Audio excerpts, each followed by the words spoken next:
So, all right, so we will pick up with pressure staging. So sometimes when you guys have a patient and the patient comes to you, you might be the first person to assess that patient and notice that they have a wound. So you would be responsible for determining what type of stage this wound is. And then sometimes you will also be the person who determines what type of dressing you're going to put on this wound until you have a wound consult. So when we think about the different stages of a wound, so we have typically stage 1 through 4.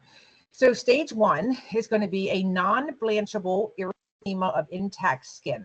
Okay, so it's not blanchable. It's going to be red. Stage 2 is going to be a partial thickness skin loss with exposed dermis. This could also be a blister. So if you have a blister on the skin, that's considered a stage 2, or if you have a skin tear where that first layer of skin tears off, that would also be considered a stage 2. A stage 3 is going to be more shallow with a lot of drainage. We're going to go into more details about this and kind of define them a little bit better as we go along. Stage 4 is going to be the worst. That's going to be the tissue that around that wound, in that wound, is going to be very ulcerated, and you're going to be able to see muscle and bone. The thing that we worry about with patients that have stage 4 wounds is that they can develop sepsis from the severe infection. So stage 1, again, the skin is intact, red, but intact. And it's non-blanchable. Okay, so if you put your finger on it and it blanches, it is a stage 1. If it's non-blanchable and it's intact, it is a stage 1. Stage 2 is considered a partial thickness loss. You have parts of that dermis is going to be now exposed. Your adipose, which is your fat, is not visible, and deeper tissues are not visible at this point. So you have some of that granulated tissue that we talked about. You might have some slough in there, which is yellow, but you don't. And the wait a minute, I'm getting mixed up. You don't have granulation tissue, slough, or eschar. That's going to be further on. So all you're going to have with this is just going to be that exposed skin, just into that epidermis, basically, or into that dermis, not any deeper than that. Stage 3 is going to be the full thickness loss. So this is where with some patients you may see, depending on how much fat they have, this can be different for older adults because they don't have a lot of fat, but you might see fat, so that adipose tissue. There is no muscle, tendon, or ligament involvement with this. With this, you may have some slough and you may have eschar, which is black. So I want to pull up here so you can see. Let's see.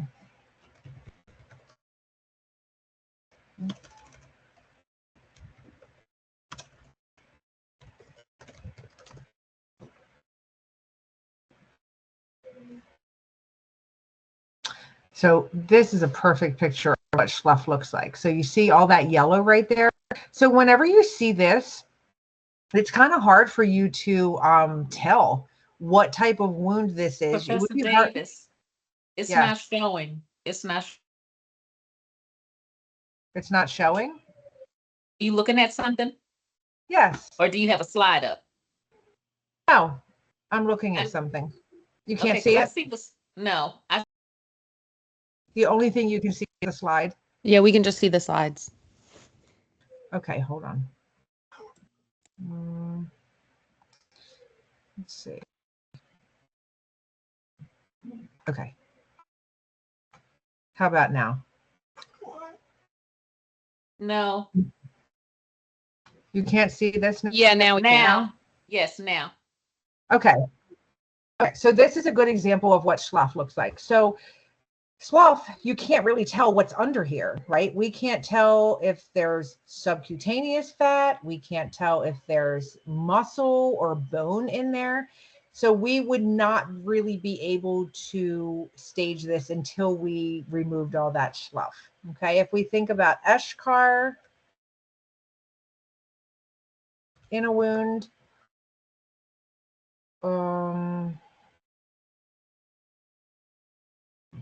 black. Okay.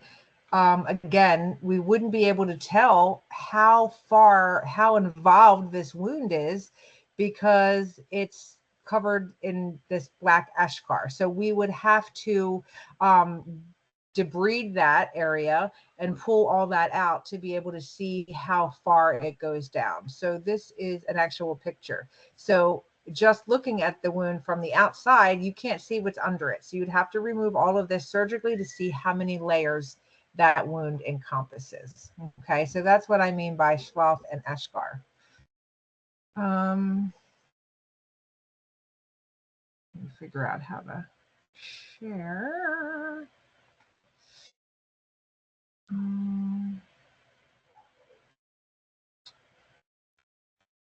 Let me see. Screen. No. Let me see. Tell me if do you see your slides again? Yes. Yes. Yes. Okay. I don't know why I had to change it. I don't know why you couldn't see it before.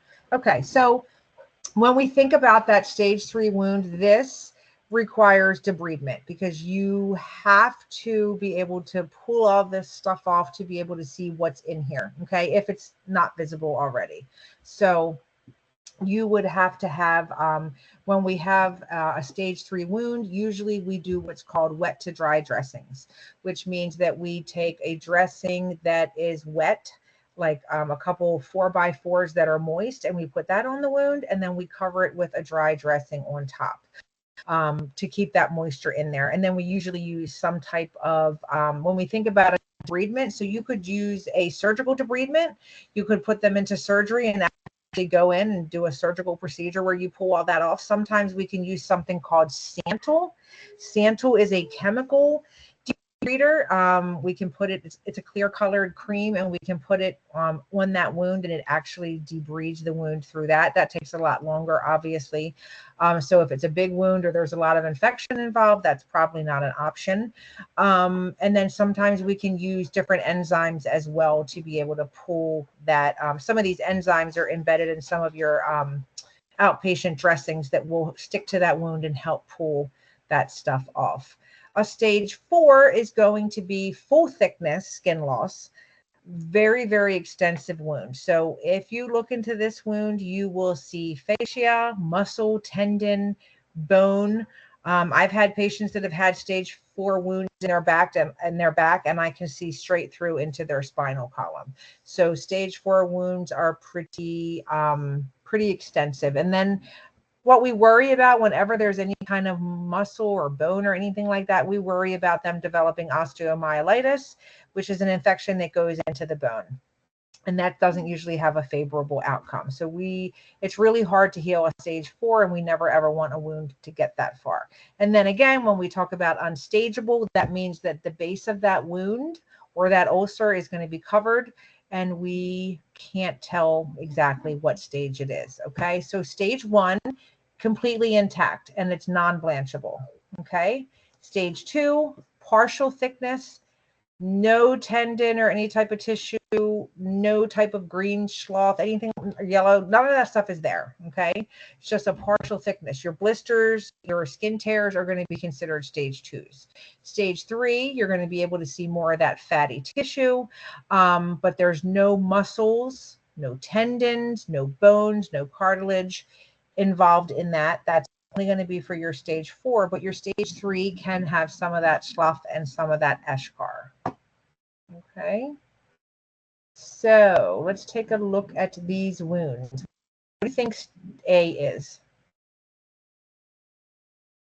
What stage do you think A is? Stage 1. Stage 1. Yes, that is a stage wound 1. The skin is intact. I mean, we can't check from the picture if it's blanchable, but the skin is intact. There is no opening. What about B? B has blisters. What happened? Okay. So B is actually stage 2. So this is like a skin tear. So you don't have any subcutaneous fat in there. You can't see any ligaments or anything like that. So this is just a normal stage 2. Now the skin is open. Okay. What about C? Stage 3. Yes, definitely stage 3. So you can see under here that is all like subcutaneous fat in there. And you see, so if you look at the edges, so can you just see how like white these edges are? And you can see under these edges where you're starting to get a little bit of what we call undermining, which means that sometimes this wound can go under the skin and go all the way back here, and we might not even see it. We would have to measure or probe in there. And then D, of course, is a stage 4, and that's actual bone. Okay, actual bone and involvement. And the same thing with this white edge around here. That's not good. We don't like that. So outpatient setting, they would go in and scrape all of that off, cut all that back, and get that away from there to make that entire wound nice and beefy red. This would probably be a candidate for a wound vac. This would be a candidate for a wound vac. If you imagine these wounds in areas of the sacral area, around the perineum, where they're constantly subjected to incontinent patients, it can be very, very hard to heal a wound that's constantly infected with urine and stool. It can be very hard. So the best thing is that we never let them happen to begin with, because these are 100% preventable. All right, so what are the psychological effects of a patient that has a wound? So definitely pain. Any type of pain is going to further limit their activities, right? Such as moving around in bed may be more painful. Definitely those dressing changes are going to be uncomfortable. So it's up to us, the nurses, to make sure that we are doing interventions to reduce pain. So I always recommend that before you're going to do a dressing change, that you always try and think of what you would want done to you if it was your dressing. Okay. So even though we have a job to do and we don't have a lot of time, we still have to make sure that we do these dressing changes so that the patients have minimal discomfort. So sometimes that means you might have to pre-medicate them beforehand. Hey, Mr. Jones, I'd like to do your dressing around 3. I'm going to come in at 2, and I'm going to give you a pain medication, if that's okay. And it'll help you when we're changing your dressing. When we're talking about some of these wounds that have debridement on them, like chemical debriders on them, or if you had maybe a wound that had a wet to dry dressing, by the time you go to change it again, especially if it's daily, that wound, that dressing might not be wet anymore. It might be dry. So if you just pull that dressing off, all of that skin and blood is going to come with it, and it's going to be really painful. So sometimes you have to anticipate it might take you a little bit longer to change this dressing. You might have to pull the outer layer off first and then try to peel the dressing back very slowly. If it doesn't feel like it's coming off, take some of your sterile water or your normal saline, squirt it on there, let it sit for a minute, and then very carefully pull that dressing off, because these dressings and these wounds can be very, very painful. Definitely there's a lot of anxiety and fear because of the pain associated with these wounds, so we have to be very mindful of that. We have to practice empathy with these patients, make sure that we're answering their questions, make sure that we're educating them, so that, keep talking to them the whole time. If you're doing a dressing change, just say, Mrs. Jones, are you doing okay?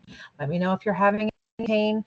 Your dressing is a little bit stuck here. I'm going to get some normal saline. I'm going to let this sit for a minute. When I start to peel it off, just let me know if you're in pain. You really need to be communicating with these patients the whole time. And of course, wherever their wound is, just make sure that you're kind of avoiding exposing all of the necessary all the body parts that we don't need to expose. So we just want to make sure we keep them covered if we can. A lot of patients experience a change in body image. So the way that they view themselves can change because of the wounds that they have. They might not feel like they might feel like it's ugly. They may feel like people may be able to see it. It definitely can change their self-worth. So we just need to be mindful of that as well. All right, so when we think of all those components of trying to determine if this patient is at risk for a pressure ulcer, we're doing that Braden score assessment. We're doing that every single shift or more often as needed. We're looking at their mobility. Are they able to move? Are they able to follow directions? Can they turn themselves when you prompt them, or do you have to do it for them? What's their nutritional status? Are they capable of eating or ordering their own lunch? Are they capable of feeding themselves? Are they NPO? Do they need a nutrition consult? Do we need TPN? What does that nutrition look like? What are we doing about moisture and incontinence? Is the patient having a lot of fevers? Are they sweating constantly? We need to be very vigilant about changing their their gowns, cleaning them up, making sure they have clean, dry covers. If they're incontinent, try and, do we need to have a PureWick? Do we need to have a condom cath for the men? Things like that. And then we want to make sure that we are taking a good look at that pressure ulcer that they have, make sure that we're measuring it, and make sure that we're documenting it completely, especially if they come in with it. Because if it gets worse or it gets bigger, or it's never documented, then the hospital has to pay for the entire thing. And some of these ulcers can be upwards of $75,000. So they're pretty costly. And then, of course, we want to do a pain assessment as well. All right, so when we're doing the pain assessment, there are a couple things that we really need to make sure that we're documenting. So do they have any pain with this assessment? Where is the pain? Where is the wound? How big is the wound? We'd like to measure it. That's going to tell us if that wound is getting smaller, if that wound is getting bigger. Is there any color to the wound? So we always talk about what does the base of the wound look like, and then what does that outer portion of the base of that wound look like? So is it red around the wound? Is the inside of the wound very red? Is there a lot of purulent drainage? Is there any swelling in that area? And then if there is drainage, we have to document, is it a little bit? Is it a medium amount? Is it a lot? And then we want to know what color it is. Is it purulent? Is it serosanguinous, serous, or sanguis? Is it thick or is it thin? And then does it have any odor? And then we want to determine, is there any undermining or tunneling? So see if I can find a good picture of undermining.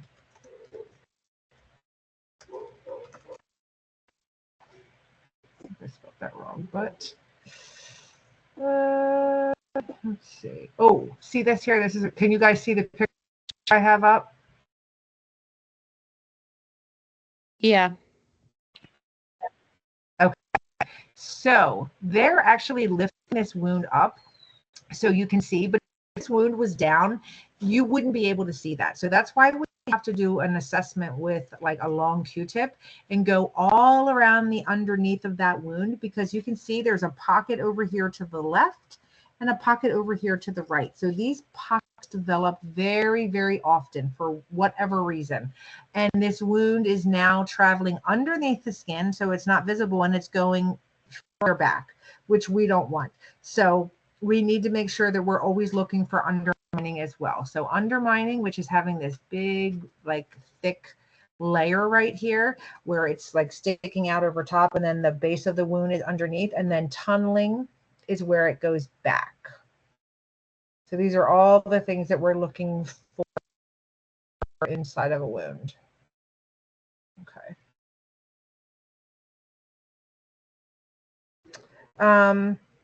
We're looking at those wound edges. Are they approximated or not approximated?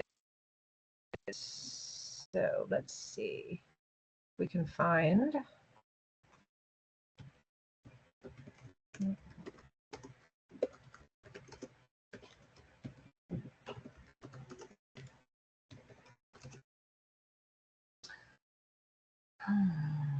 Let's see.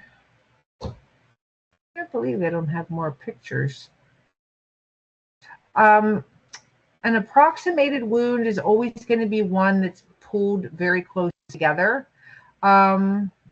An unapproximated wound is going to be one where your edges are not close together, but they don't have any pictures on here. Huh. All right. You will get some experience with this once you do wound therapy with your patients. Let's see.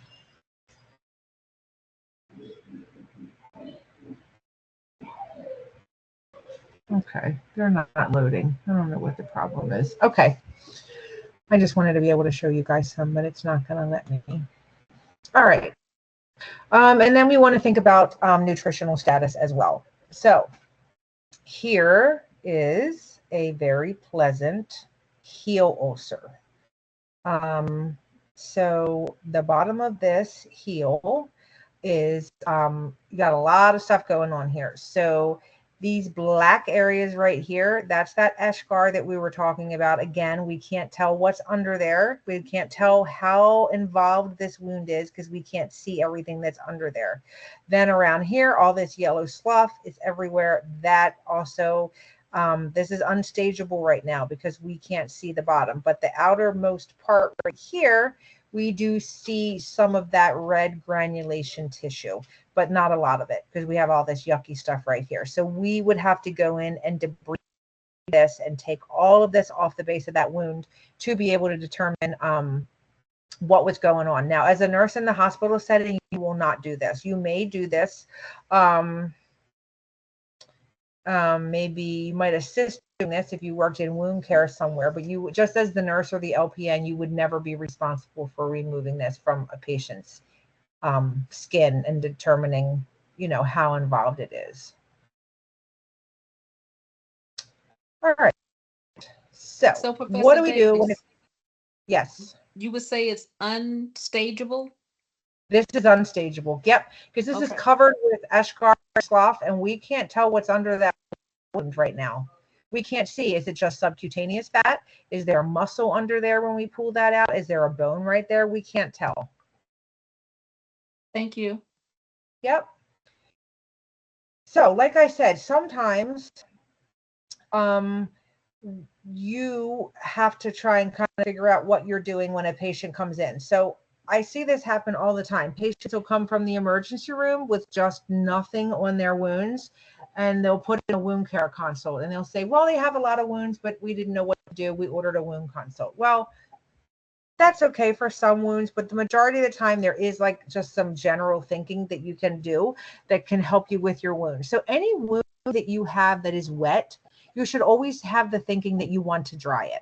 So you'll get familiar with whatever products you have, and you won't need to know this for testing, but we have different products. One of them is called Aquacell, and it's a dressing that comes in strips, and you can cut it to fit the size of your wound, and it helps suck in all of the drainage, right? It just takes all that fluid and it expands. So anytime you have a wound that's very wet, you want to put something on it that's going to dry it up. Okay. If you have a wound that's very, very dry, you want to add moisture to it. Okay. It's very easy. And then you just have to know what your products are for moisture. And then you have to know what your products are to keep a wound dry. Once you get out there in the, you know, in the field, in the hospital, you'll know what your hospital carries, and you'll be able to put a dressing on your patient. Don't ever wait for wound care to come. Of course, we still want wound care to come because they're the experts and they might be able to offer something different. But in the meantime, we don't really want just wounds sitting out in the open that don't have anything on them. And if you're not sure, you can always ask somebody else that you work with that might have a little bit more experience. So in general, if you have a wound that is red, you should always kind of think that I want to protect this wound. So any wound that is red is considered to be in those proliferative stages of healing. Okay. So anything that's in that stage is going to have that granulation tissue that we talked about. So these wounds need protection by just going in every day and doing some gentle cleansing of the wound. You want to make sure that you keep that little wound bed moist, so probably doing a wet to dry dressing, and then only changing the dressing when it's necessary, okay, or based upon whatever the doctor's order puts in. Now, this doesn't mean that if the dressing change was done at night that you wouldn't look at it during the day on your shift, because anything can change in 12 hours. So you always need to be able to pull that dressing off, take a look at it, do your documentation, and then put that dressing back on again. Any wound that you have is yellow. We know that anything that is yellow is probably going to be slough, or it could be some type of exudate or biofilm. This is going to be, we're going to need to clean this wound to try and get some of that off. Some of these wounds can be oozing. They can just have a little bit of drainage. They can have a light drainage, and it can be a variety of different colors like we talked about before. Sometimes if the wound is already clean at baseline and it's just a little bit of this drainage and we stay up on it, we can cleanse that off. We can pull some of that off. We can use normal saline. We can use sterile water, whatever. And just keep getting that exudate off of it, keep that wound bed clean. If it's black, then we know that this is eschar. We know that that basically is dead tissue that's sitting across that wound, and we can't tell what's under there, and we cannot debride that wound ourselves. So they would have to have it debrided by a NP or a PA, or a doctor can come in. They can do it at the bedside. They can do it at they can do it in the OR, or they can use a chemical debridement depending on how large that wound is. But it's necrotic dead tissue. The wound's never going to heal until we get that off. Okay. After you have a patient that goes and they have a debridement wound, then we treat that as a yellow wound. Okay.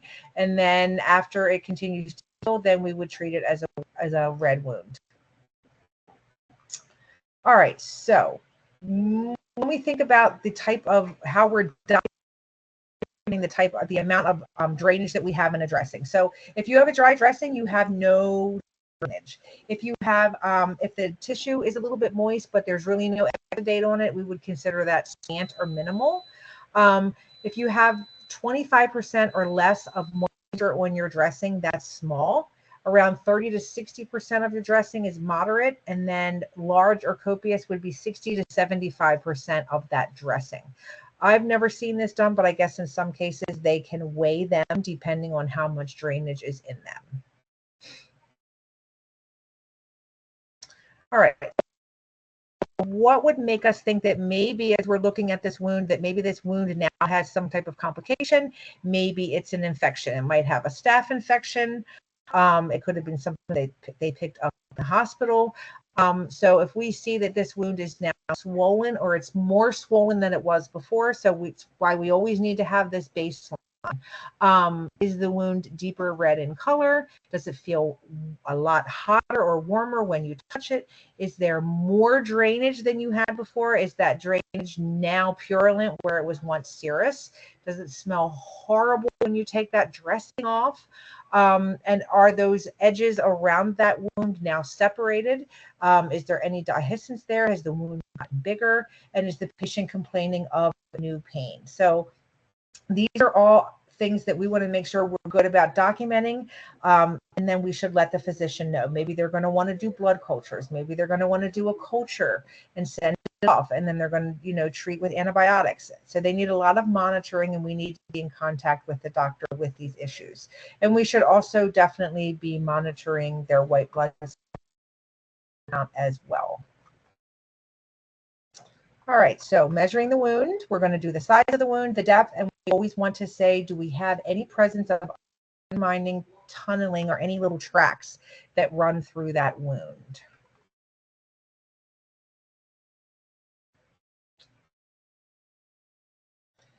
All right, so a good picture. So this is a wound here. It looks like it's on somebody's back. They actually have hardware in there. So that is a pretty significant wound there. Probably someone, you can see the spine right there in the middle, probably someone that had some type of spinal surgery, and that's all their wounds. That's all their hardware there. And you can see, I mean, there's definitely a lot of tunneling. You can see over here, tunneling back here. These are definitely some pockets under here as well, some undermining here. So this wound has a lot going on. Very likely that this might not ever heal. This would take a lot to get this to heal. And depending on the position, and if the patient is mobile and if they're continent, that's all going to be a factor in this wound healing. Down here are some of the tools that we use to measure. So every hospital has different things, but we like to use these Q-tips, especially to see if there's any tunneling. So you can see right here that Q-tip is going up under that little ledge right there, under that undermining, which means that now that wound is going under the skin and it's going back. So that's a problem. We definitely don't want that. And we always want to measure the width and the length, because that's how we're going to be able to determine each week if that, if that wound is getting better. And you also, you're documenting the wound itself in the middle, and you're also documenting the peri wound, which is this area around the wound. Give me 1 second. Sorry, my dog just ran off with scissors and he was chewing the scissors. So these are basically some of the tools that we use. So this area right here, we don't see any redness. That peri area right there, no wound, no swelling, no redness, no drainage in this area, which is good. So then you would just document what the middle of this looks like, and here you have a lot of that red granulated tissue. All right, so this is another, this is called the push scale. This is another thing. I'm not testing you on the push scale, but this is just another way for you to be able to, I'm sorry, dogs are acting like crazy people tonight. It's a way for you to be able to determine if your patient is at risk for a pressure ulcer, basically. So whatever your hospital gives you, just make sure that you are using this tool definitely once per shift and more if needed. Okay. Let's see. So we as nurses have to make sure that we are definitely assessing the skin's client every single day. We definitely want to do this when they first come into the hospital. Very, very important. We only have 8 hours, at least at my hospital anyway. When a patient comes in, we have 8 hours to do a full head to toe skin assessment. That has to be documented, or we can be dinged. Because we always want to have that baseline, and we want to be able to document anything that they already came in with. We don't want to be responsible for a stage 4 if they already had one when they walked in the door. We want to pay particular attention to those patients that are frailer, that don't have a lot of subcutaneous fat, that have more bony prominences, because we know they're at a higher risk. We want to make sure that we are staying on top of our patients when they are urinating and having stool, if they are incontinent, so that we cleanse that skin right away, leave them sitting in that, and then using what is hospital approved to clean their skin.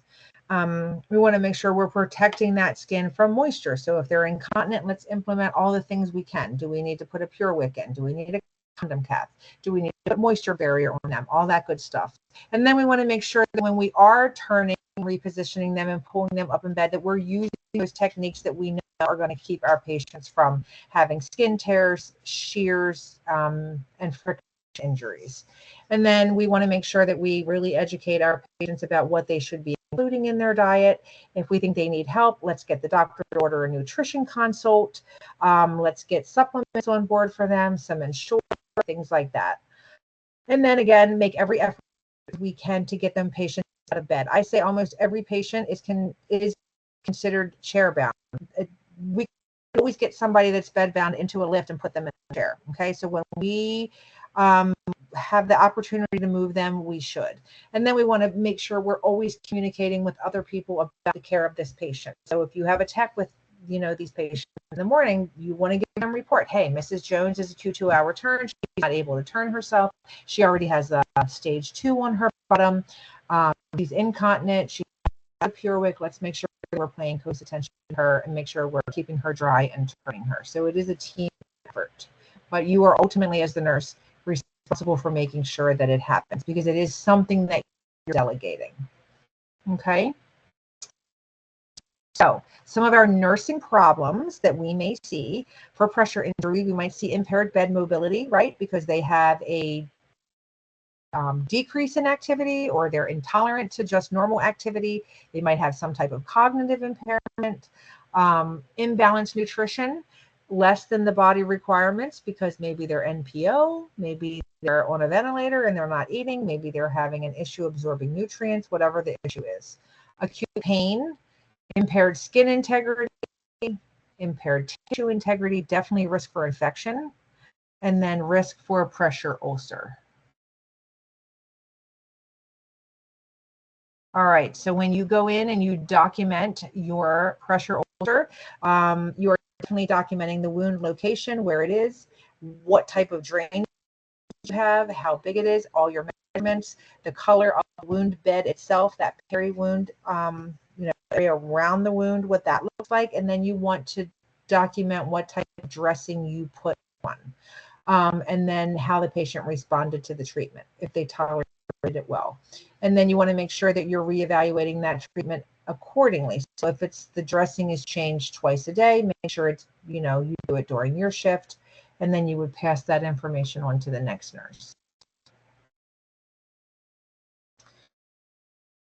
All right, so thinking of things that we, some type of surgical treatment or any type of medical treatment that we might do for people that have certain skin disorders. So for patients that have inflammation, allergies, things like that, we might be using corticosteroids. We might be using antihistamines. Remember, with corticosteroids, that makes your healing process a lot slower. It also increases your glucose level, which makes it harder for your wound to heal. People can gain weight while on these, and then your antihistamine, they make patients drowsy, so that's another thing to think about. We might be using antibiotics to treat a wound. We also might be putting a particular dressing that has a certain type of antiseptic or a certain type of antibiotic liquid on that dressing itself. If you think about the patient who has scabies or if they have head lice, we might be doing a special, lotion that we put on their head and, to treat them. Some patients have seborrheic breakouts on their skin, so there's a variety of different medications we use for them. A lot of those you see in dermatology. Keratolytics, again, we don't really do that in nursing. You see a lot of that outpatient. And then thinking about, when we are actually putting medication over impaired skin, we have to have standard precautions in place. So we should always have gloves on whenever we're dealing with any type of, compromise in the skin, things like that. But then also, maybe if you have a patient that has a wound on their stomach, but they're having stomach pain and the doctor ordered like a lidocaine patch to put on their belly, you would never want to put a pain patch or anything like that over an area that has an open wound. Okay, that wouldn't be good for the patient. All right, so thinking about the different types of dressing we can do. So we can do wet dressings. So wet dressings are very, very common. There's a variety of different types of wet dressings that we do. So wet dressings tend to have a very cooling, soothing effect on patients. They help to keep the skin moist at times, depending on what the issue is. So you'll see that the layer closest to the skin is moist or damp, and then they put a dry dressing over top of that. Sometimes we use wet dressings during sterile procedure when we're doing things with areas that are open. Dry gauze, again, then is placed upon, we think about like a wet dressing, we can take that just normal sterile gauze that comes in a container, and then we can put it in just normal saline. We could put it in something called Dakins. There's a lot of different things you can use to treat a wound depending on what the wound is. You would put that stuff on there and then put it directly over your wound. But wet dressings do help that wound bed to get that granulated tissue, and they help facilitate that healing process. They also help keep the dressing anchored. So when you have like a wet dressing you put on top, you would want to make sure you put something over top of it to keep it in place.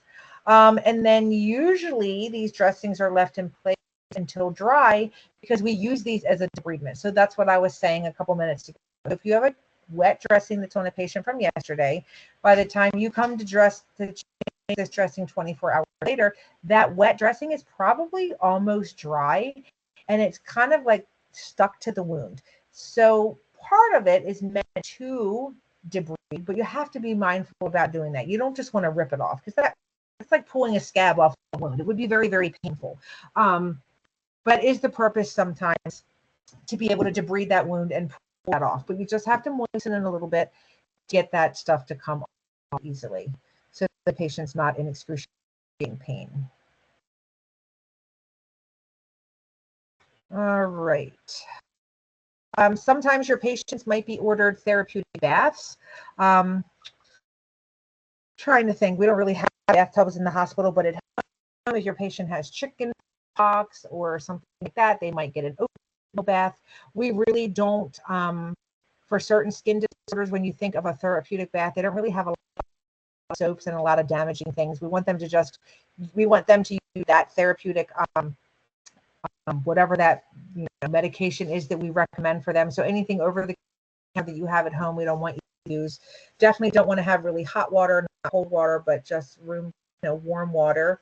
And then usually we just want you, whenever you're, cleansing that area, you just have to be very gentle when you're putting the solution on those different areas. We can do these for a variety of different reasons. A lot of these therapeutic baths will offer relief. It can cut down on itching. It can help take down the inflammation in a little bit. Sometimes if they have a lot of scabs or things like that, it'll loosen them up and help them come off. One of the most common ones that we use is oatmeal. They're sold over the counter. They make in mineral oil, therapeutic baths, cornstarch, and baking soda baths as well. But the most common that you'll probably see is the oatmeal baths.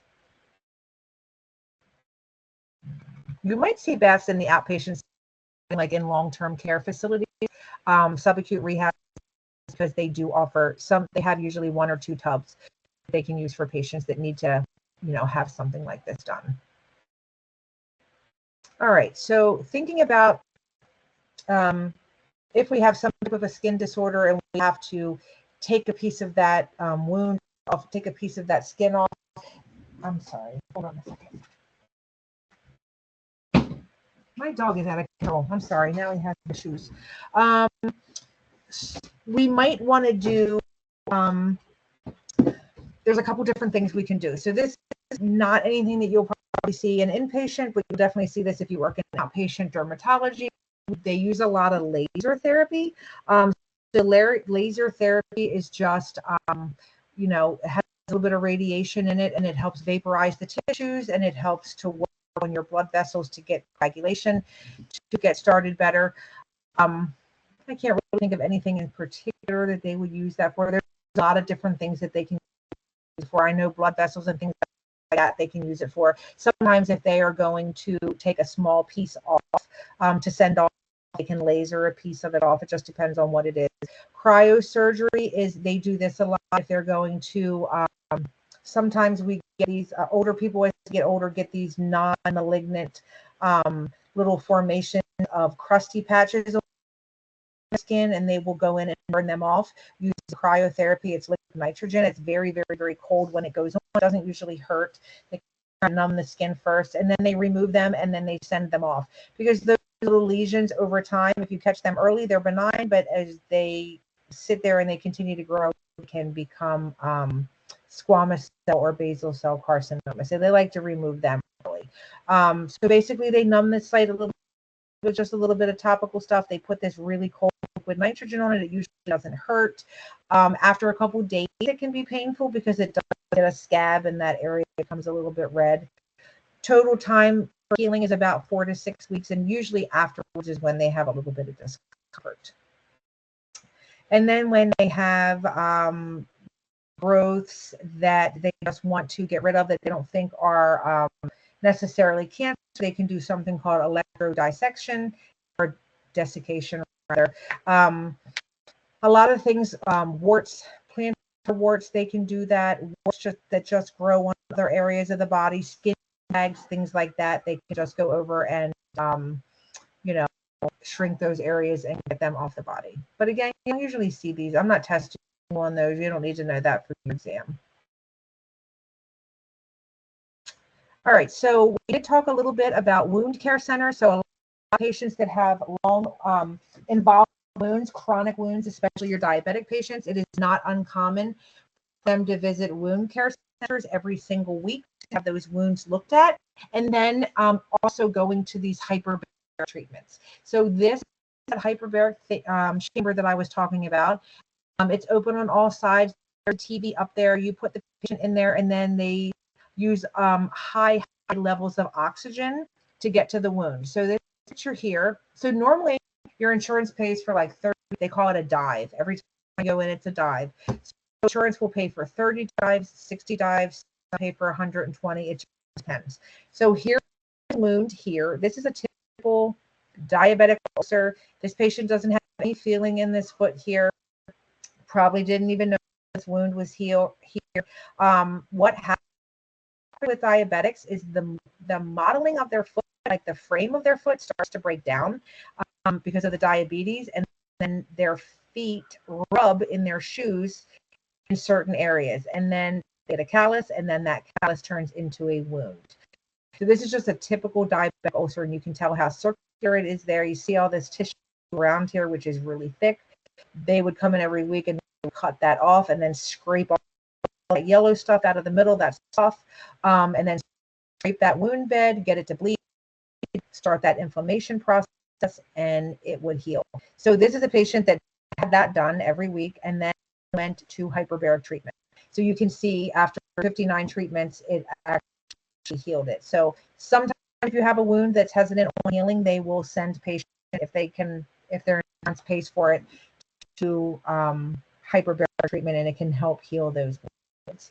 But this wound, if this person doesn't get proper shoes that offload this area of the foot where that foot has broken down, that wound is definitely going to open again. And it's probably going to happen there because it's already had a wound there. So it's always at risk for reopening again. And this is all just caused by diabetes. You're breaking up again. Sorry, I didn't do anything different. It doesn't say that my internet is unstable, so I'm not sure. Maybe I don't know if I'm talking too fast. Can you hear me now? Is it better? Maybe. It's still kind of breaking up. I'm sorry. All right. So sometimes patients can have something called photochemotherapy. This is where they use ultraviolet lights to be able to destroy certain cells on the body. So we can do this with certain skin growths that tend to make an appearance over and over again. We do this, they do this all the time for patients that have psoriasis. So psoriasis is considered a chronic skin condition. Definitely, we always want to recommend with anything in life, we usually offer just like a medical or surgical intervention without having some type of behavioral change. So we always recommend lifestyle changes. So if you think about patients that have herpes or psoriasis, definitely any type of emotional stress in the body can aggravate them and cause them to represent again. So we always want them to make sure that they're, having good periods of rest and sleep and having a good diet.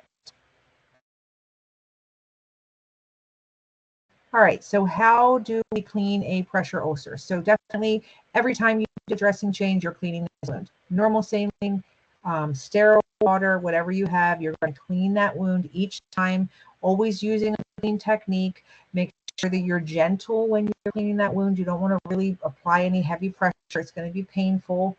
And then make sure that you document anything that you see, okay? Is it any better now? Is it breaking up? It's been not quite as bad, but yes. But it's not horrible, but Okay. All right. So what is the purpose of a dressing?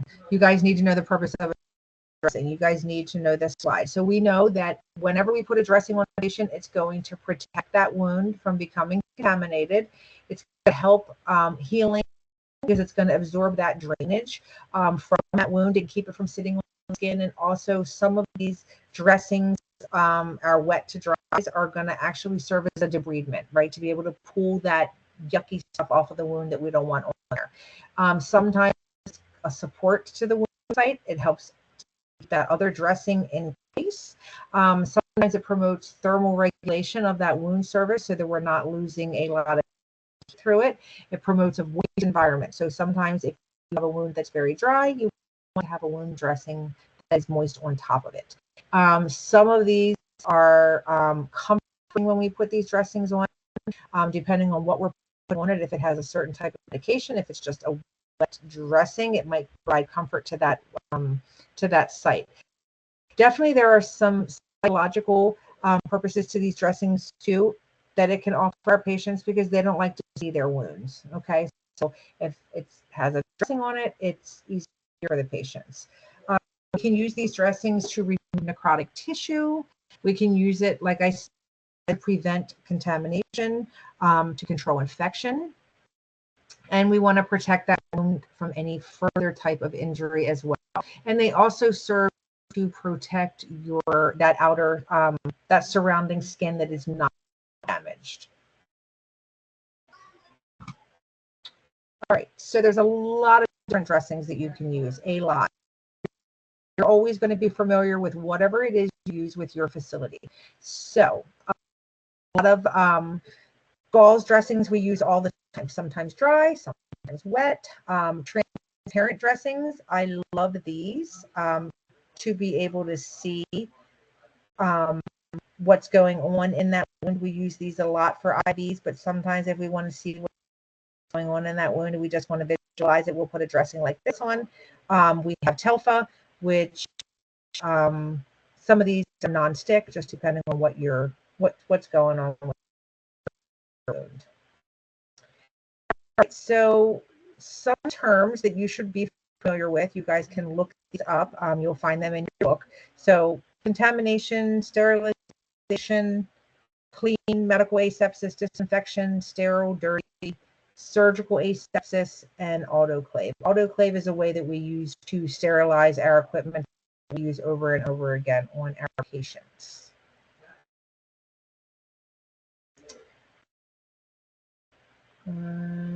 Let's see.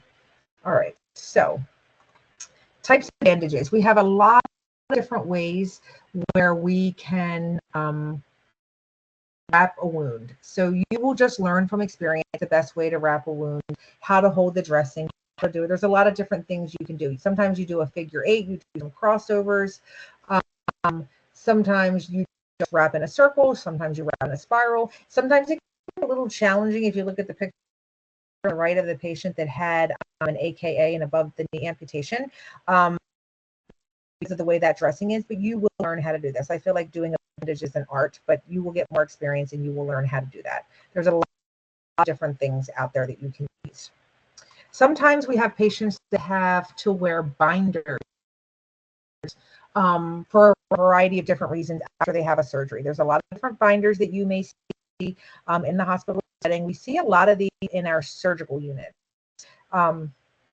Patient surgery, or if they had surgery and they spend the night. So usually we see these in surgical units. So these can be used sometimes just to support the wound. They can also be used to apply pressure in a certain area, and then a lot of times we use them to be able to keep a particular dressing in place.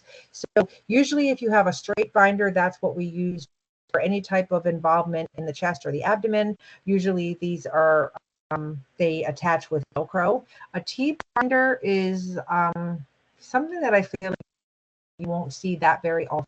You'll usually see the sling or the straight binders the most. A T binder is used for any type of issue in the lower part of the body, so that perineum area, the rectum, the groin. This is where it's a belt that goes around the waist, and then it secures between the legs to keep in place whatever dressing is there. Slings we use all the time to help support the arms. Memory straps, I don't even know if they use them anymore. They are ties that attach to a certain type of adhesive backing that you can put on the skin that will keep the dressing in place. I've never seen them in my practice, so I'm not sure if they do them anymore. All right, drainage systems. You need to know about drainage systems for your exam. So usually a drainage system can be open or it can be closed. So if you look at the system on the left, this is considered an open system. So this is actually called a Penrose drain. So Penrose drain is very, very soft, very flexible. It can bend all over the place. It does not drain into anything. It does not have any type of a collection device. It just empties itself into that absorbent dressing that's around it, and it helps to promote passive drainage. So the thing about this and why we don't typically use these anymore is because sometimes people have a lot of drainage and that dressing can get saturated. So then you know what can happen. That skin can get broken down around an area. It's just not ideal. I've probably seen them twice in the 11 years that I've been a nurse. We just don't use them anymore. Most things that we use are closed systems. So some examples of some names, different drainage systems that you might see that are closed. Some of them are called JP drains. A JP drain is short for Jackson Pratt. We have Hemovacs. All of these drains will collect and hold, collect any type of drain that's coming out. It could be blood, it could be serous sanguineous fluid, it could be bile, it could be purulent drainage, whatever is draining, wherever there's a collection of fluid, we can put a drain. The thing about drains are that, one, they're usually just stitched into patient. So like with your chest tube, you have to be very mindful when you're looking at that, taking that dressing off and looking at that area and cleaning, because it can come out of the patient very, very easily. The other thing is that you have to monitor the output every 4 hours, because the doctors will look at what the nurse has documented to decide when that drain needs to come out. So usually once it gets less than 100 cc's, that's when we will pull that drain. The thing about these drains, let me see. We don't have a picture here, but this thing about drains, so if you look at the bulb syringe here, the bulb syringe works by suction. So this bulb syringe is fully expanded, then you're not going to be able to have any drainage, because it's going to be sucking any of the drainage out of the patient, because it's going to be expanded. So what you need to do is you constantly need to monitor that bulb so that you can make sure that it's folded in half. So basically you empty the drainage contents out and you measure it. Again, you're always being very descriptive, how much, what kind, did it have an odor, and then you basically fold that bulb up as small as you can get it, and then put the clamp on it, and then it creates that suction again. So if you don't monitor that, all that drainage can stay in the patient and can cause inflammation and pain. Sometimes you might have an accordion type of let's see, drain, which, let's see, looks like this. Yeah, I've never really seen one like that, but let's see, something that looks like this. Is another type of a drain, a Hemovac. So this basically looks like an accordion. This is the top, this is the bottom. Inside here is filled with springs, but this is where all the blood collects. So in order for this to have suction, you would have to open up this top piece here, squeeze these two pieces together, put that clamp back up here, and then it creates this suction. So once this fills, it's not going to have any more suction. We really have to be mindful about staying on top of it to make sure that we get all of the, all of the fluid out, and make sure that we create suction. Same thing with this bulb. So this is a great example. So this bulb is fully expanded right now. So it's not creating a suction for the patient anymore. So you would have to drain all this out, fold this up. It's very easy to fold. You just squeeze it until there's no air in it. It's as flat as it can be. Then you put the top back on it, and then it creates this suction. So those are really the important things. Make sure you're monitoring the drainage, and make sure that you have good suction on those so that they're actually draining the fluid out of the patient. So if these sometimes patients go home with these drainage systems. So we need to do a lot of education with them. Oh, we missed a slide. Hold on. Here's a good example. So this is one of those Hemovacs up there that we were documenting, and this is what that drainage tube looks like. This JP drain right here. I missed that slide.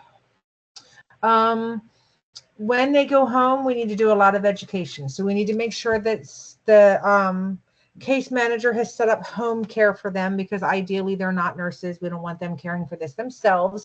We do want to make sure that until home care can come, we give them any supplies that they need. We want to help the case manager should help them order any supplies that they need. and have it delivered to the house, we definitely want to educate them about the signs and symptoms of infection. Okay, warmth, redness, fever, things like that. We always teach them to have good aseptic techniques, so they should wear disposable gloves whenever they're changing the dressings, and in between if they have a lot of stuff on their gloves. Definitely hand hygiene before and after dressings. Talking to them about diet, having a lot of protein in their diet, staying well hydrated. If they have any special modifications in their daily activity, we want to talk to them about that as well. So ideally when these patients are taking care of their dressings at home, we do not want them to use any soap. Okay, no soap at all. We only want them to use their prescribed medications and water. Okay, we do not want them to be picking at any crusty areas. We don't want them using their dressings to aggressively pull off any type of crust. If it's loose and they're cleaning and they can remove it, that's absolutely fine. Other than that, we don't want anything aggressive happening. We also want to talk to them about their activities. And getting showers. Can they shower? Some wounds, if they just have glue on them, they can get a shower after 24 hours. Other things, open wounds, drains, things like that, we definitely have to be more specific with them, because usually they can't shower. Again, making sure they have medicine at home for pain, telling them how to take it, talking about, elimination, if they're incontinent, trying to keep themselves dry, educating family members, things like that. All right. So when we think about, sometimes we give dressings to patients that are hot, so heat pads, and then we give cold packs and things like that. But we always want to think about the type of patient that we're giving this to. So we want to think about what type of warmth or cold dressing we're putting on, where we're putting it on, and how long it's going to stay on. Okay, and then we want to think about how warm is it and how cold is it. So if you think about the patient who's older, that has decreased subcutaneous tissue, who might not have good sensory feeling, because that all becomes diminished as they get older, they might be more at risk for developing a burn from a hot pack or some type of hypothermia from a cold pack. So we really have to think about that patient. If we put a warm pack or a cold pack on a patient who has diabetic neuropathy and they don't have any feeling, they might not be able to tell if it's too cold, and then the same thing can happen, or if it's too hot and then they can get some type of a burn to the skin. So we have to be very careful. Then we want to think about the amount of body that we're covering. So we would never want to cover the entire body with anything that's really, really hot. And the rule of thumb typically is that we use 20 minutes on and 20 minutes off. So if we're putting on a cold pack, it stays on for 20 minutes, it stays off for 20 minutes. Same thing with heat. And that person, if we're doing that, they should be able to understand to put it on in 20 minutes and take it off in 20 minutes. If they can't, if they're not cognitively there, then they're really not a candidate for that. So why would we give someone heat? What are the effects of applying heat? So these are things that we can do without a doctor's order. We can get an ice pack. We can get a heat pack. So heat is very good for dilating our blood vessels. If we dilate our blood vessels, it gives us more blood to an area. It gives us, if we get more blood, we get more nutrients, we get more oxygen. It's going to help with that wound. It increases how our metabolism of our tissues. It reduces the viscosity of our blood, so making it thinner, and it increases our capillary permeability, so what we can get through those cells. It reduces muscle tension. It helps promote relaxation. And in some patients that have joint stiffness and muscle spasms, it can help to release them. It also can relieve pain because it stimulates certain nerve fibers. And then we talked a little bit before, I think last semester, about that gate theory of pain in pharmacology. It helps close that gate that allows that transmission of pain through those different stimuli in the brain. So how can we apply heat to a patient? Hot water bags or bottles, not so much anymore in the hospital setting. I feel like all of these are probably good in the outpatient setting. In the inpatient setting, we don't use electric heating pads. We have aquathermia pads. So it's very frowned upon that you would do a hot water bag or a bottle or any type of electronic heating pad, because we can't determine the heat on them all the time, and then you're more subject to injury. So in the hospital, we use these aquathermia pads, which are devices that the hospital has that are kind of look like they kind of look like bubble wrap, but they're filled with water. And then the machine that it's attached to heats it to a certain degree. So it's very controlled. So if they need something like that to cover a bigger area, we can get that. We definitely can use hot packs in the hospital. Warm compresses. We can offer sitz baths. We use a lot of those in maternity. And then, of course, not in the hospital, but maybe in long-term care, or if you had an extremity that needed a warm soak, we might be able to do that. But again, in the hospital, that's frowned upon because we can't really say 100% that we know the temperature of the water, and that can be damaging. So now we're going to talk about applying ice or applying cooling effects to different areas. So applying cold will have the opposite effect. So it's going to constrict our blood vessels. It also can help reduce muscle spasm. It can produce numbness, so it alters the sensitivity of your tissue, and it can promote comfort by slowing the transmission of how that pain stimuli gets from the brain down to that area.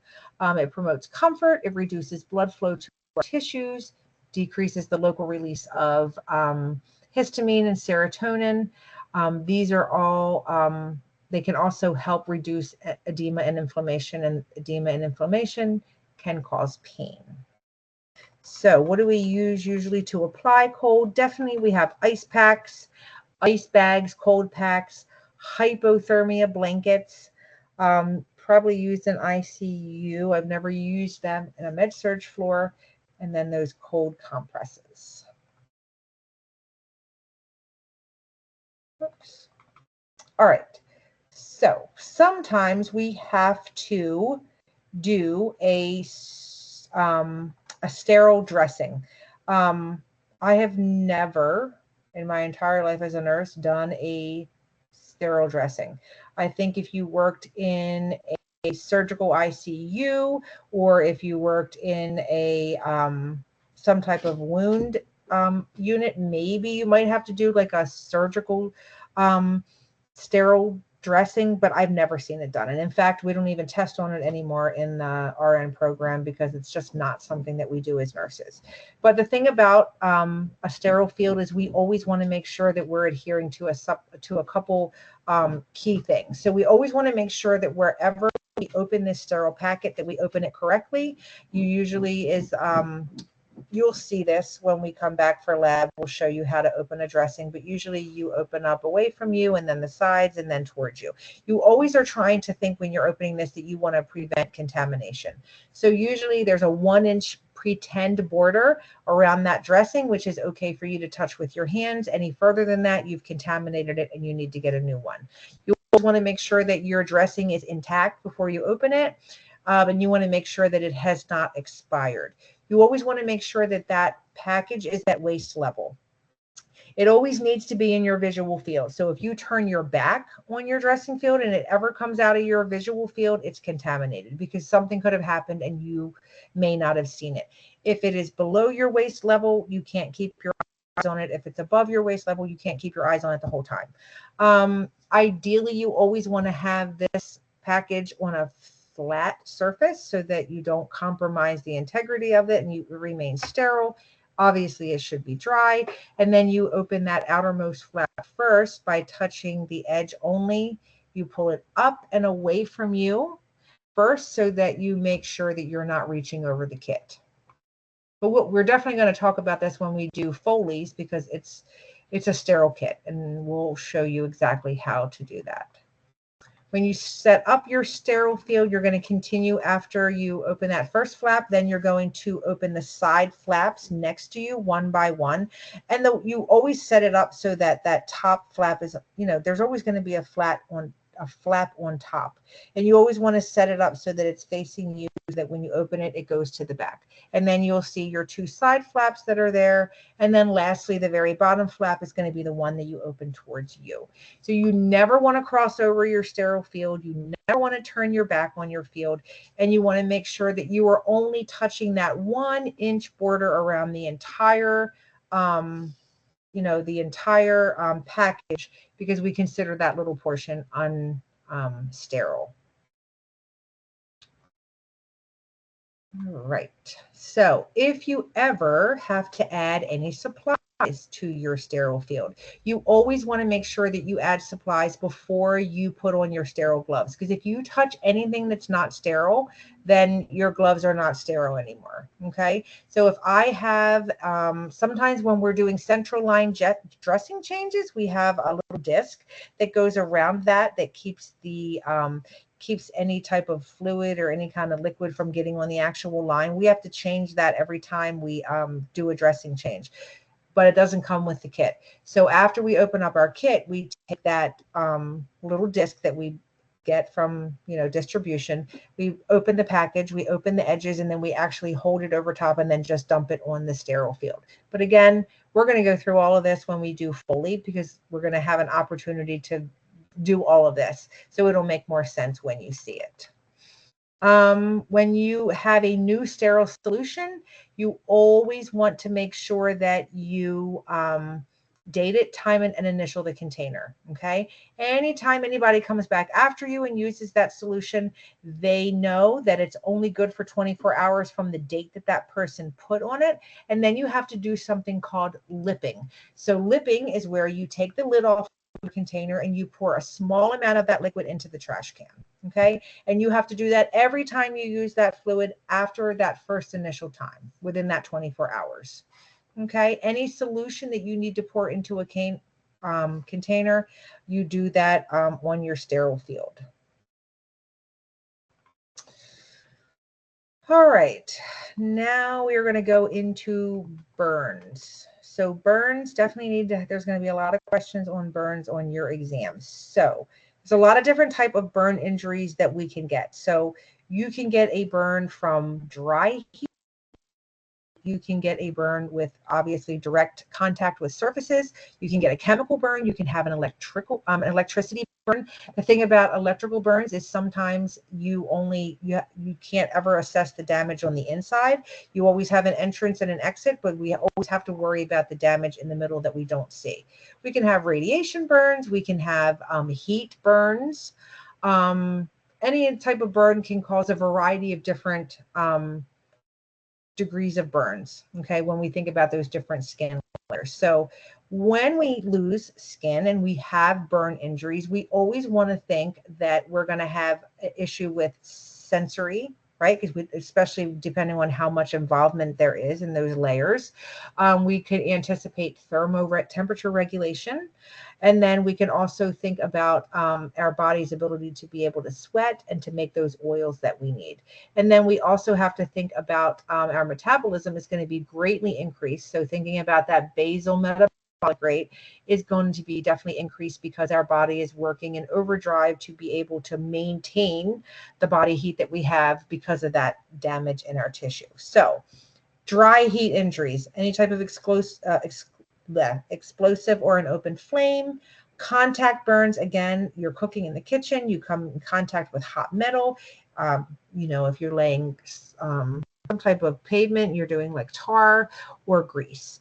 Chemical burns, again, just what it says, a chemical. It could be, Clorox, it could be anything, acid, anything in an environment. It's always important to ask if burns are related to chemicals, because you need to know what you're dealing with, what further damage you can anticipate, and then you have to know what to do to be able to treat it. So if a patient ever has a burn, you want to make sure that you know what the chemical was and ask if it was a chemical. Electrical burns can be very tricky because that electrical current, like I said, goes through the body. So you always have an entry part where it goes in, but then it travels through the body and it comes out another side. So it is damaging the outside of the body, and then it's damaging the inside, but we can't see necessarily all the damage that's done to the inside of the body. So it can damage organs. It can, we can see tissue destruction, maybe even cardiac arrest. So the damage to the outside may just seem very minimal, but with that electrical current going through the body, it can cause a lot of severe damage. Radiation burns, again, sometimes just thinking about sunburns, sometimes we cause radiation burns because they're going through therapy for cancer or something like that. All right, so we can categorize our burns. So we have a first-degree burn, which is also called a superficial burn. So this is why it's important for you to know the different thicknesses of the dermis and things like that, and know that so that you can be able to answer these questions. So a superficial burn or a first-degree burn only involves the epidermis and part of the dermis, okay? Definitely still going to be painful.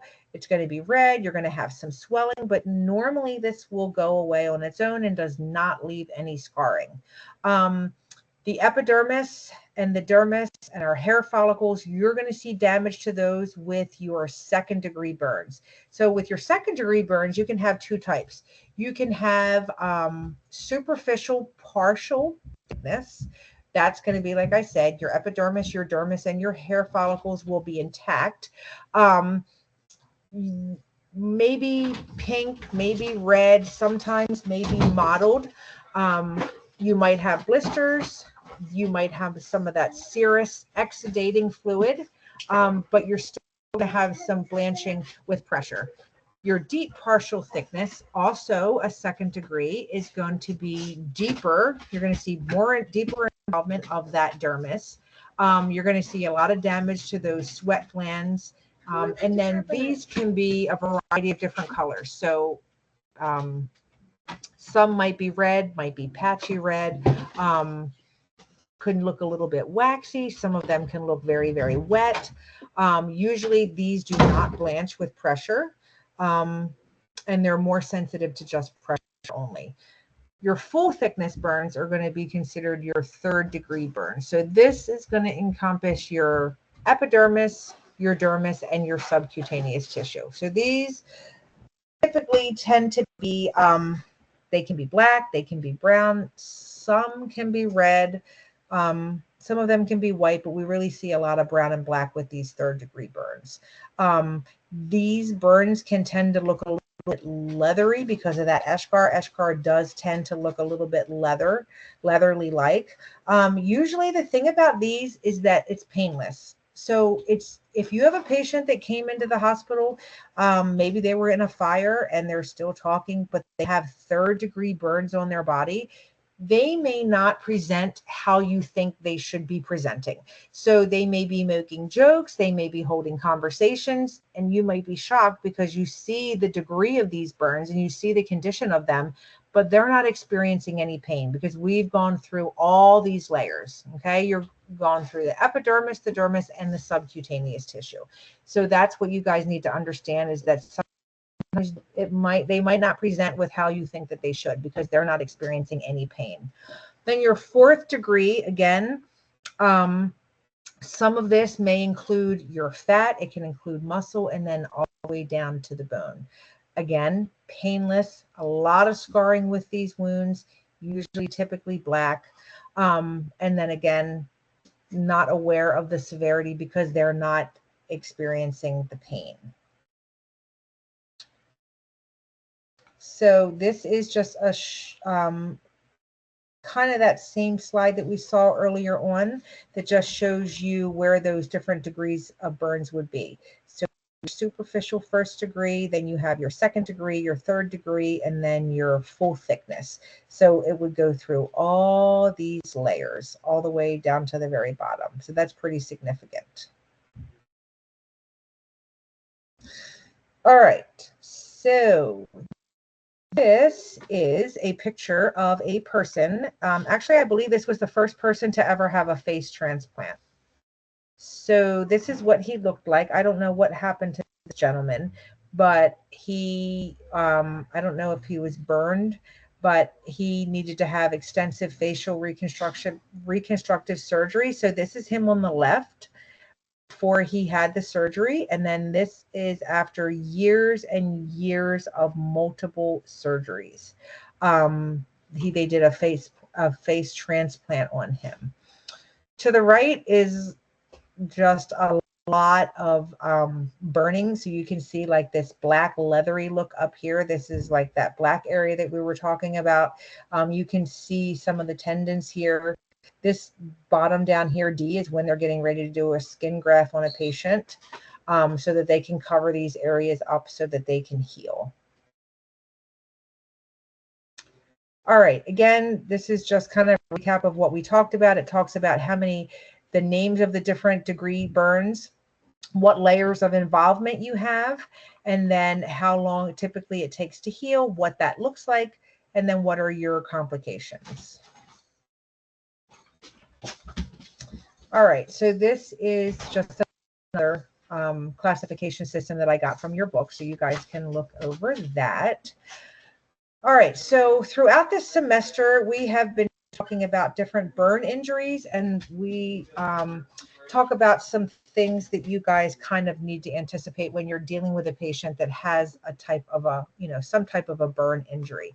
So when we think about a burn, obviously a burn is going to be where we have all this cellular damage, right, from some type of a heat or a chemical. The severity of this burn is always going to be related to the temperature of the source involved, how long that patient was in contact with this temperature or that chemical, and the thickness of the tissue that was exposed to that heat source, and then the location of the burn, because some of our areas of skin have more fat than others. So, if you had hold on one second, because I have rude people in this house that are just talking over and over again. I'm sorry. Hold on.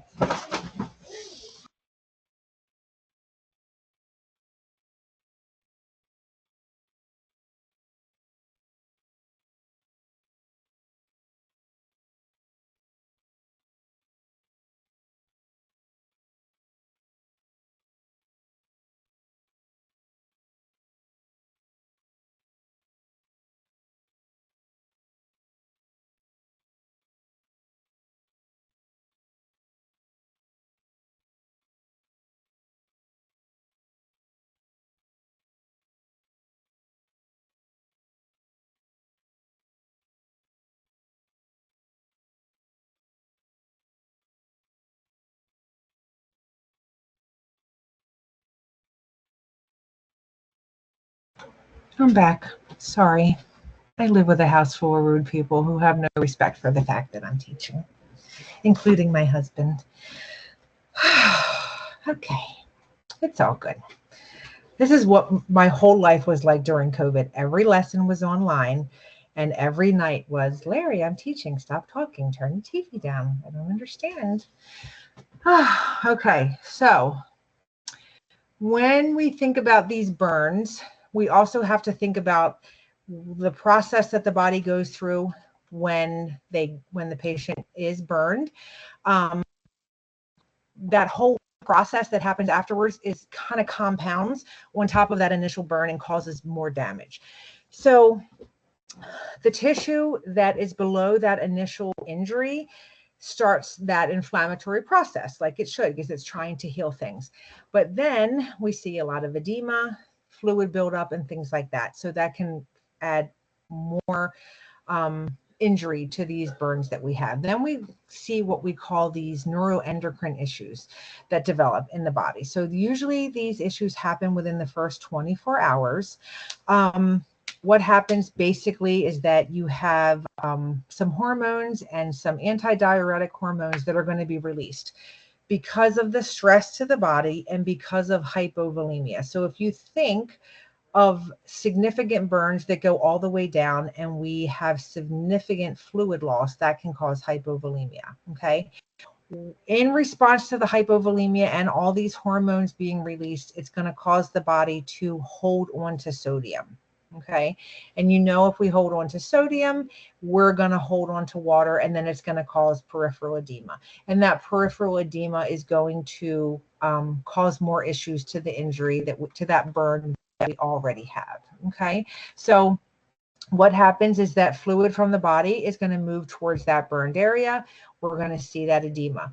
Then what happens is that fluid gets trapped in that area, and we can't use it anywhere else. Okay, so we have an intravascular fluid deficit because we don't have fluid in the vessels, but we still have fluid in the body. So if you were to weigh this patient, you wouldn't see a change in the scale, okay, because the fluid is still in the body, but we're not able to use it. Fluid is also going to be lost from that burned area. Usually there's a huge fluid shift within the first 24 hours when there is any type of significant burn on the body. So we see it from just water vapor alone, and then some seepage. After this, we see that our blood pressure drops because of that intravascular fluid deficit that we have. And then it's going to continue if we don't recognize it and replace the fluids. Likely they're going to develop shock. And then obviously whenever a patient gets into shock, it's just downhill from there. And then we just have to worry about the different phases of shock. And then ultimately, if it ends up in organ damage, then sometimes that's not reversible. So the thing you have to think about with these patients is they're never really out of the woods. It's very, very, these people are very with significant burns anyway. It's very much hour to hour with these patients. In the burn units, the ratios for nurses and these patients are very low because they really are, it's kind of like an ICU for these patients. Anemia is another thing that we see that they suffer with because the red blood cells are destroyed, their erythrocytes are destroyed during whatever that damage is in that burn. And then we see hemoconcentration because our plasma is going to be lost or trapped inside the body. So everything is hemoconcentrated. All right, so you need to know the rule of nines. Okay, you will definitely have a question where I tell you this, and this is burned, and you have to determine the percentage. Okay, so we use, sometimes if we want to do a quick method of trying to figure out how much of a client has suffered, how much of their skin area is involved in a burn, we will use this rule of 9. So the rule of 9 is where we divide the body into multiples of 9. Okay, so if you look here, the chest is worth 18%. The back is also worth 18%. The front of the arms are worth 4.5 each. The back of the arms are also 4.5. So if you had an entire right arm that was burned, it would be 9%. If you just had the front of an arm, it would be 4.5%. Same thing with your head. If your entire head was burned, it would be 9%. Just the front is worth 4.5. The back is worth 4.5. Your legs are each the front and the back are worth 9. So 9 for the front, 9 for the back. So one leg in total is worth 18. Okay. And then the groin area is always 1%. So this is just a good way for us to try and estimate quickly the percentage of the body that is involved in the burn. Okay. Another way that we can try to determine an extent of a burn is to compare the client's palm with the size of the wound on the body. So basically we figured that the palm is about 1% of a person's total body surface area.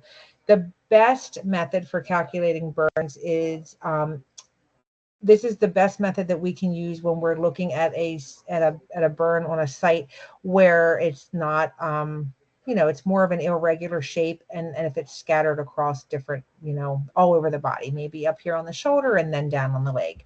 That's an easier way to do it. So there's a couple different ways, but you definitely need to know this slide. You definitely need to know the rule of 9s. All right, let's see. Let's see. Oh, I skipped over this slide. Sorry. When we think about a more precise way, so if you wanted probably the most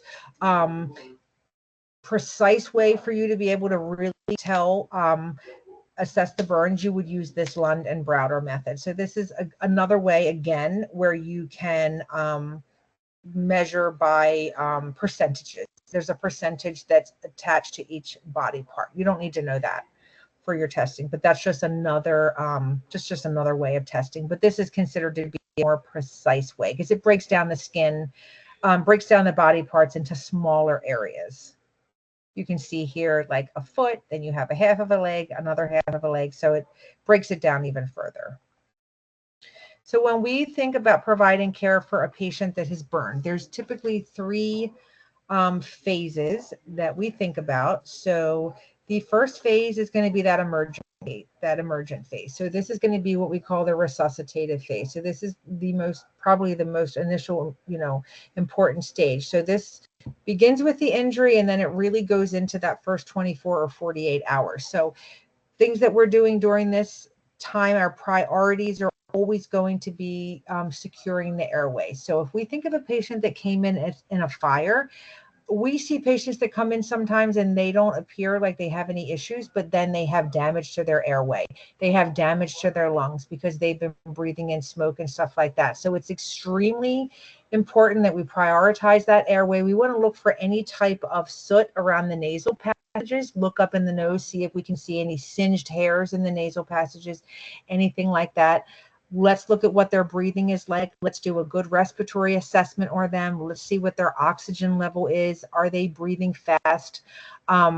Especially if they've been in a fire. Those are things that we really worry about. And then we want to make sure that we are supporting their circulation, right? We're keeping their blood pressure up. We're making sure their organs are being perfused. We're giving them fluid replacement. We're definitely managing their pain. We're doing very thorough, frequent wound care to these patients because we're preventing infection. We want to make sure that we're maintaining their body temperature, especially if they have very involved, significant burns that encompass a lot of their body. And then, of course, definitely providing emotional support for them. After the first 48 hours-ish, anywhere from 36 to 48 hours, that's going to begin this acute phase. This is when that fluid shift that we talk about resolves. Okay, so they're a little bit out of the woods right now. The closure of the wound can occur during this time. Things that we're worried about during this time are going to be ventilation, so being able to breathe, and then fluid resuscitation. So if they are, in the ICU, we're monitoring that endotracheal tube. If they have to go off to have a bronchoscopy to maybe look into their lungs to see if there's been any damage there, we would be doing that. A lot of things depending on, they could be in the ICU on a ventilator. They might have a trach if it's been past that, 14 days. Remember I told you sometimes we go in after 14 days and put that in so that they don't pneumonia. Maybe they've had a lot of damage into the mouth and we can't get air in, so they have to have a trach. A lot of different things here, but again, making sure that they get their IV pain medicine. Priorities for this acute phase are going to be, again, making sure we keep that blood pressure up, making sure we're getting good circulation in the body, we're perfusing all the organs, making sure our respiratory system is good, we're breathing good, our oxygen sats are good. Looking at that GI system, making sure that they're getting nutrition, wound care, and a lot of psychosocial interventions, especially when there's significant damage from these burns. And then we move into that rehabilitative stage. So this rehabilitative stage starts once those burns have healed. And this ends when the child achieves the highest level of functioning. So during this, we're doing a lot of psychosocial support, definitely working on ways to prevent the formation of scars, looking at different areas that could have had significant burns that they might not be using. So we want to try and prevent contractures, slowly working their way back up to, resuming the activities they were doing prior to that. Now, it doesn't mean that they can go back to doing everything they could before. They might not be able to, depending on their burn, but we want them to achieve their highest level possible. And this phase can go into, it can last for many years, this rehabilitative phase.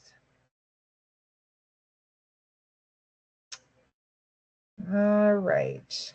So Assessment findings. So looking at that skin, we can see a variety of different things. We can see just a very light pink area. We can see very, very red. The skin could be black. We could see a lot of swelling. We could see blistering. We can see pain. We might not see pain depending on how many layers are involved. We may see patients that have difficulty with their respiratory system, so they might not be breathing properly. Their blood pressure may be dropping, so they might have this huge fluid shift, that they might be going into hypovolemic shock. And then again, with your patients who have had electrical burns, we're worried about, yeah, we see this entry wound, we see this exit wound, but now we really have to do a variety of other tests to determine what's going on inside, what kind of damage was done. And again, that damage is going to be reflected in the signs and symptoms that we're seeing. We might have to do a physical inspection of the body. We might have to send them for a CT or an MRI to get a better look at what's going on inside. Medical management for burn injuries, always just really looking at those life-threatening complications. So checking around the nose, do we have any singed hairs? Are we worried about lung issues? Are they having a difficulty breathing? Are they going into hypovolemic shock because of that fluid change? Really being very good about that wound care, so we make sure that they don't develop any type of an infection. And usually patients that have burns like this go to a wound care center. I mean, I think Bayview has a wound center. That's really where they should be. They should be transferred to those areas because those nurses and doctors, that's their expertise. And they have the stuff there that they that they need to be able to treat these patients. All right, so some labs, definitely looking at glucose levels. Anytime our body's under stress, our cortisol levels go through the roof. Cortisol increases our blood glucose levels. So we want to monitor that. We want to look at our bun and creatinine. If we're worried about hypovolemia, if our blood pressure is tanking, we don't have good circulating blood volume, our kidneys are not getting perfused. So we would expect to see that our bun is going to be elevated because of that fluid loss. Hematocrit and hemoglobin is going to be elevated. It's going to be hemoconcentrated because you're going to have a lot of particles left in the blood because you're pulling out the fluid, right? That fluid is going to move into the interstitial area. We call that third spacing. It's going to look like you have a very high hematocrit and hemoglobin. It's that you don't. It's just that you don't have a lot of that fluid component now. Sodium levels are going to be low because the body's going to retain sodium, and then we're going to have that third spacing. And then we're going to have high potassium levels because remember, potassium is very, very high inside the cell. Because of the cell destruction from the burn, we're going to have a lot of hyperkalemia. All right, so life-threatening complications, definitely that decreased blood pressure, right? Because of that decreased fluid volume, we know if we don't have good blood pressure, we don't have good circulating volume, we can't perfuse our organs, we can have organ damage that's irreversible. That's one life-threatening complication. The other one is that fluid shift, which results in the edema. So we get the edema, but then we get that fluid that's trapped and we can't use it for the rest of the body, which causes the decreased blood pressure. So those are your big life-threatening conditions. Also are always worried about our airway, okay? Your ABCs, airways. So we worry about any type of inhalation or any type of inhalation injury or any airway injury. So if you breathe in a chemical, if you aspirate something like really hot liquids, if you are, really close to some type of an explosive that goes off, if you're in a fire and you're breathing in a lot of smoke, things like that. The thing about these inhalation injuries is that they don't always present right there at that time. It can be 24 to 48 hours before we see them. So some of the things they might present with are a cough. They might have a very sore or hoarse, raspy throat, difficulty swallowing. They might start to drool. They might get a lot, because of the inflammation in the body, they might get a lot of copious secretions, which is going to lead into those adventitious lung sounds. You might hear stridor if their airway is compromised or collapsing, you definitely could hear some wheezing, inspiratory or expiratory wheezing. It just depends. So we as nurses know we have to support that airway. We're going to making sure that they stay ventilated. We want to make sure we're monitoring their oxygen, giving them oxygen if they need it. And then we're really doing a good assessment around that nasal area to see, do we see any soot? Do we see any singed hairs inside the nose? That can tell us that there might be a potential issue. Managing that hypovolemic shock, we're worried about low circulating volume and fluid and electrolyte balances. So we're going to make sure we're monitoring their blood pressure. We're going to give them IVs and replace their electrolytes. We're going to be looking at all their laboratory results and comparing them to the ones that we previously had. So we're looking at BUN, we're looking at creatinine, we're looking at potassium and sodium, we're looking at our hematocrit and our hemoglobin. Assess their fluid volume status. So we're doing strict eyes and nose, everything that goes in, everything that comes out.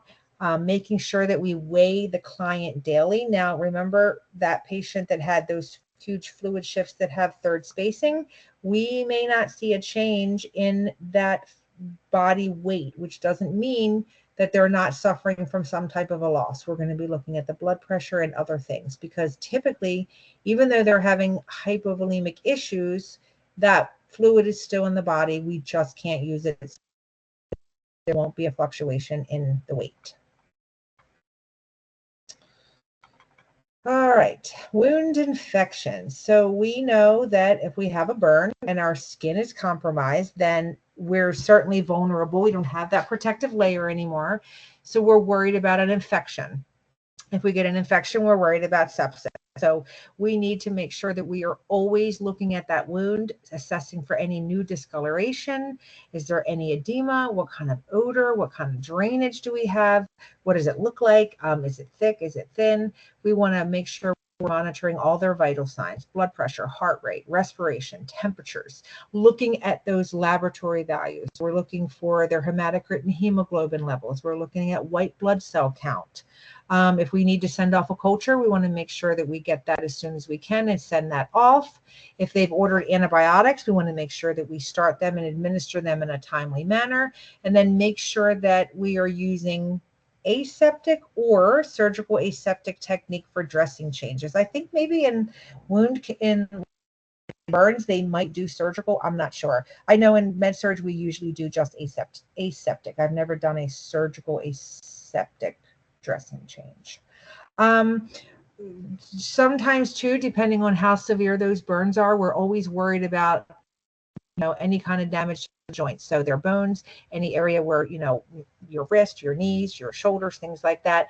Wherever there's damage, there can be a lot of scar tissue. That scar tissue can cause shortening, definitely tightening of the skin, and tendons as well. So when you have all that, it can cause contractures, and it can be very, very painful for the patient.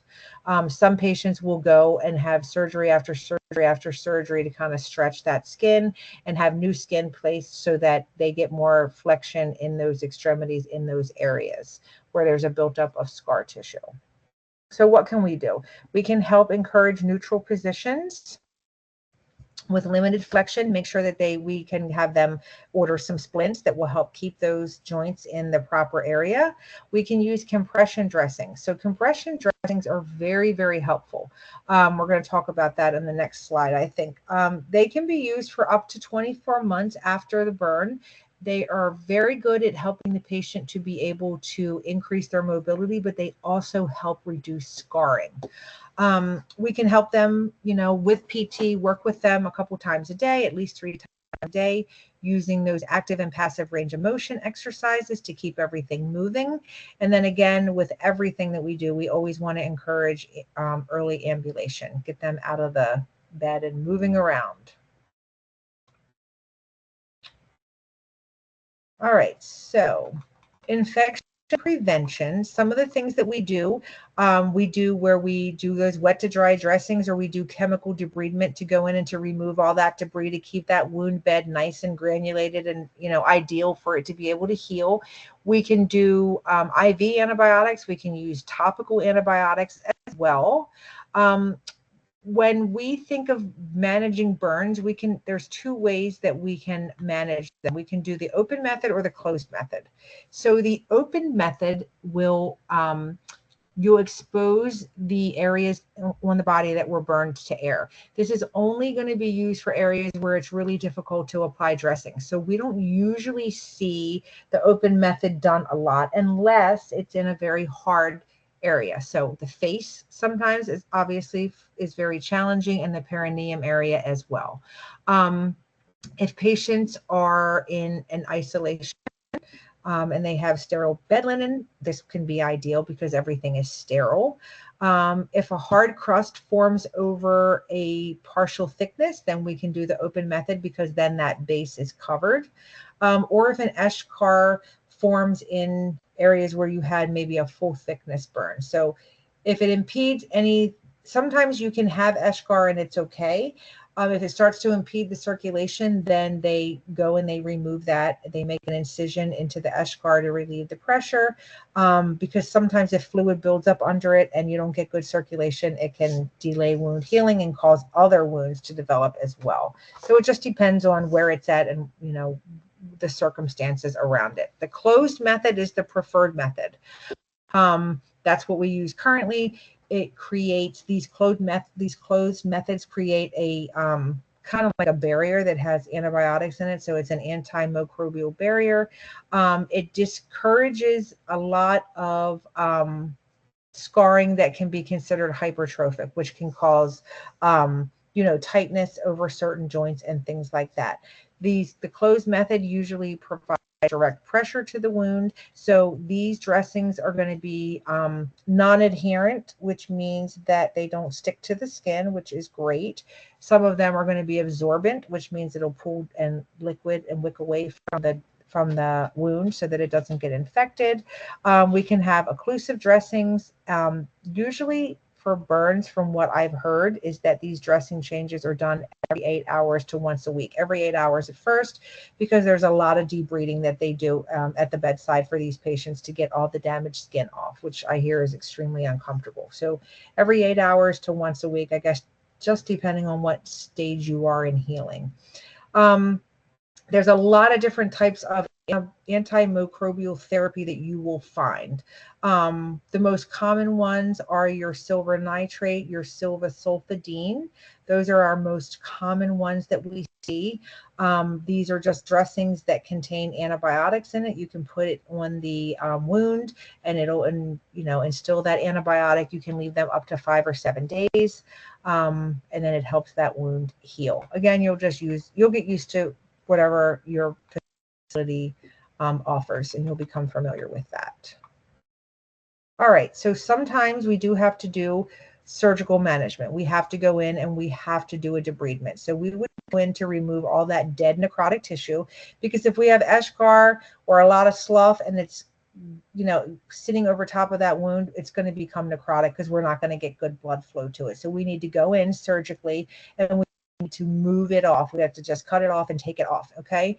Usually these patients need to be pre-medicated. They need to be in surgery under general anesthesia if it's involved, or they need to be pre-medicated with an analgesic, because obviously it's extremely painful, which is why I told you guys when you're doing those dressing changes to be very mindful, because when you pull them off, they cause a lot of pain. So when we think about doing it, we can definitely do it through surgery. The patient goes under general anesthesia. They use scissors and stuff, and they just go in and they, you know, cut that whole ischemic area, all that necrotic tissue away. You can do it with enzymes as well that you can put on the burn. You can do it mechanically. So if you have tissue that's adhered to a dressing, when you do that dressing change and it's cleansed, it comes off. Or you can do it naturally. So the tissue will just slough away from that, you know, that tissue. So what is the disadvantages of debridement? Well, we always have to worry about bleeding, because if we're pulling anything off, we're opening up fresh area of skin. So we always have to worry about bleeding. And then we have to wonder, do they already have, do they have any secondary issues that might impede healing if we do this? So maybe they are, you know, a chronic chronic kidney disease patient and they don't have, they're anemic constantly because they can't make erythrocytes. So maybe they don't have a lot of red blood cells, which we need red blood cells and oxygen for healing. So we have to kind of think about those things too. And then if they're going to go under anesthesia, they have to be healthy. And then thinking about more permanent type of, especially with burns, large wounds, we want to think about covering that healthy tissue so that new tissue grows. So we can do some skin grafts, we can do a temporary skin substitute, do a lot of these with our laparoscopic surgeries. We put just, you know, a skin substitute over top of them or some type of skin glue. And then we can also use cultured skin also. We're going to talk in detail about those. So you definitely need to know about skin grafting. So why would we do a skin graft? Well, if we do a skin graft, it's going to cover that wound. It's going to decrease the risk of infection. It's going to decrease the granulation of that tissue. It's going to help the patient with pain. If we cover it up, there's not going to be as much fluid loss. It's going to help that. It's going to really speed up that recovery if it takes. And then it's going to reduce the scarring that they have. And if we can reduce the scarring, it's going to prevent any loss of function. So we use grafting for deep partial thickness and full thickness burns. So the picture here, you can see on the left on the left is what it looked like before the graft. And now on the right is what it looks like with the graft. So, sometimes we can also do unassisted healing. So this is where we hope that the skin will heal without any type of skin substitute or graft. This is going to cause overproliferation sometimes of that granulation tissue.